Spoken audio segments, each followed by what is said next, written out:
সুপ্রিয় দর্শক, কাশ্মীরের ভয়াবহ সন্ত্রাসী হামলাকে কেন্দ্র করে আবার শুরু হয়েছে ভারত-পাকিস্তান যুদ্ধ।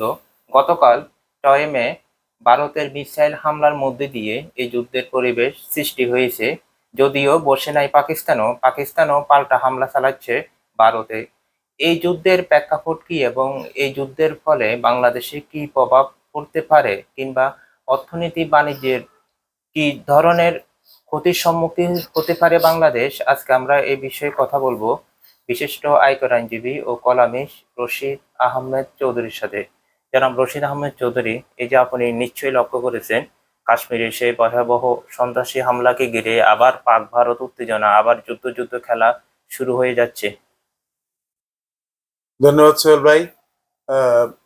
2 সপ্তাহ আগে কাশ্মীরের পেহেলগাঁও পর্যটন কেন্দ্রে সন্ত্রাসী গ্রুপ কর্তৃক 26 জন পর্যটক নিহত হন।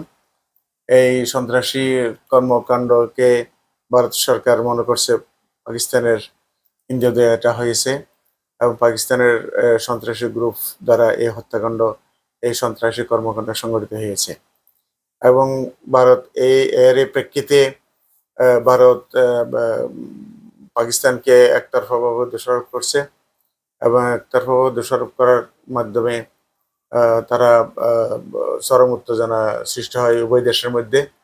তারা হুমকি দেয়, পাল্টা হুমকি দেয় এবং এক পর্যায়ে তারা তাদের মধ্যেকার যে বিবদমান যে বিভিন্ন ইস্যুসগুলো সেগুলো একটা একটা করে ওরা বন্ধ করে দেয়। যেমন ওরা কূটনৈতিক দের যে বর্জন সেটা দিয়ে শুরু করে, তারপরে যে আকাশপথে বিমান চলাচল সেটা সেটা ওরা বন্ধ করে দেয়।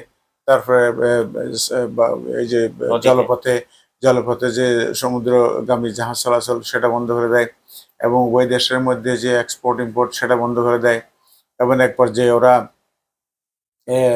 পাল্টা হামলা করার জন্য হুমকি দেয় এবং এই হুমকিটা আসলে ভারত গত 7 মে গভীর রাতে পাকিস্তানের অভ্যন্তরে মিসাইল হামলার মধ্যে দিয়ে এটা একটা সর্বাত্মক যুদ্ধের দিকে ভারত এগিয়ে যায়। আচ্ছা, আপনি নিশ্চয়ই লক্ষ্য করেছেন, এই যে কাশ্মীরে পেহেলগামে যে হামলাটা হয়েছে, 26 জন সাধারণ মানুষ মারা গেছে। এখন হামলাটা কে বা কারা করেছে এখনো তো আসলে সুনিশ্চিত কোনো প্রমাণ নেই ভারত সরকারের হাতে। যেখানে পাকিস্তান সরকার বলেছে আন্তর্জাতিক তদন্ত কমিশন করা হোক, পাকিস্তানকে এটার মধ্যে রাখা হোক। এখন কোন জঙ্গি হয়তো জড়িত থাকতেও পারে, আবার নাও থাকতেও পারে, কিন্তু প্রমাণ হওয়ার আগে এই যে দুই দেশের মধ্যে একটা যুদ্ধ যুদ্ধ খেলা, এটা কি আসলে ওই হামলাকে কেন্দ্র করি, নাকি কোনো রাজনীতির পয়দা নেওয়ার উদ্দেশ্য রয়েছে ভারতের? ধন্যবাদ সোহেল ভাই, এটা একটা অত্যন্ত গুরুত্বপূর্ণ প্রশ্ন। আমরা জানি যে এর মধ্যে ভারত পাকিস্তানের মধ্যে আরো 3বার যুদ্ধ সংঘটিত হয়েছে।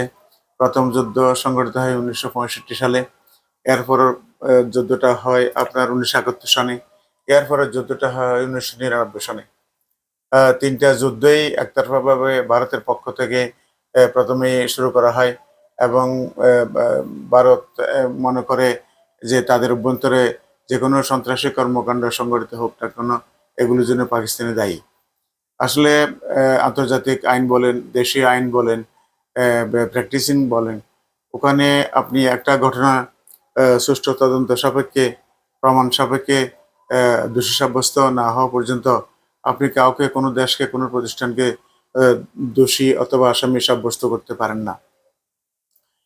এটা হলো আইনের একটা বিধান এবং এই আইনের এই বিধানকে বরাবরই ভারত লঙ্ঘন করেছে এবং একতরফাভাবে পাকিস্তানকে দোষারোপ করার মধ্যে দিয়ে তারা এই যে হামলা গুলো করেছে। এটা আসলে আন্তর্জাতিক সম্প্রদায়, বিভিন্ন সমর বিশেষজ্ঞ মনে করেন যে ভারত যে বর্তমান যে আক্রমণ করেছে এটা একতরফাভাবে করেছে এবং কোনো প্রমাণ ছাড়াই করেছে এবং এটা আসলে ভারতের এই আক্রমণটা একটা সঠিক হয় না, যৌক্তিক হয় নাই, ন্যায্য হয় না। আচ্ছা, এই ভারত পাকিস্তান যুদ্ধের পরে বাংলাদেশে কি কোনো প্রভাব পড়তে পারে, বিশেষ করে অর্থনীতি কিংবা বাণিজ্য? ধন্যবাদ সোহেল ভাই। আসলে বিষয়টা একটু গভীরভাবে আমরা যদি একটু দেখি তাহলে আমরা দেখতে পাই যে দক্ষিণ এশিয়ায় দক্ষিণ এশিয়ার বর্তমানে যে রাষ্ট্রগুলো, বিশেষ করে বাংলাদেশ, পাকিস্তান, ভারত এবং শ্রীলঙ্কা, নেপাল, মালদ্বীপ। মালদ্বীপ এবং ভুটান, এই রাষ্ট্রগুলোর যে ভূ রাজনৈতিক যে গুরুত্ব, এই ভূ রাজনৈতিক গুরুত্ব রয়েছে এবং এই ভূ রাজনৈতিক এই যে আহ, বিষয়ের এই বিষয়ের সাথে চায়না পরাশক্তি রয়েছে। আমরা জানি যে চায়নার সাথে ভারতের সম্পর্ক ভালো যাচ্ছে না এবং পাকিস্তানের সাথে চায়নার একটা ভালো রিলেশন রয়েছে। অর্থনৈতিক বলেন, নিরাপত্তা বিষয়ে বিভিন্ন সমরাস্ত্র ক্রয় বিক্রয় বলেন, বিভিন্ন ইস্যুতে চায়না বরাবরই পাকিস্তানকে সমর্থন দিয়েছে এবং ভারতের সাথে চায়নার বিভিন্ন ইস্যুতে একটা বৈরিতা আছেই। সুতরাং সেই প্রেক্ষিতে ভূ রাজনৈতিক এই বিষয়ের প্রেক্ষাপট থেকে আমরা বাংলাদেশ নিরপেক্ষ থাকতে পারি না, অথবা আমরা এটা থেকে বিচ্ছিন্ন নই। এতদ অঞ্চলে যদি যুদ্ধ যদি ছড়িয়ে পড়ে, তাহলে এটার অনিবার্য পরিণতি হিসাবে এখানে আশেপাশের দেশগুলি ক্ষতিগ্রস্ত হবে। এবং বিশেষ করে আমরা